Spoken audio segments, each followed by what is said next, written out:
दादांविषयी बोलावं तेवढे कमीच आहे. अजितदादा म्हणजे महाराष्ट्राचा वाघ. रोखोक नेता असा नेता परत होणे कधी शक्य नाही. दादांमुळे आज राष्ट्रवादी पक्षाला ताकद होती, पण आज ती ताकद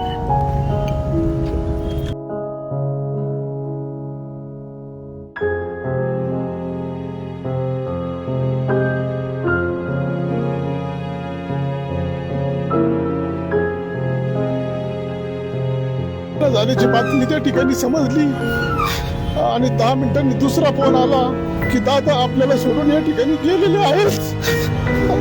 आज महाराष्ट्र खऱ्या अर्थाने पोरका झालेला आहे.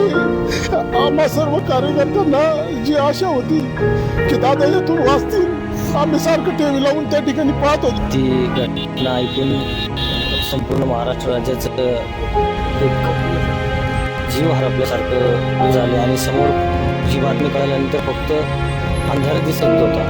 कारण आम्ही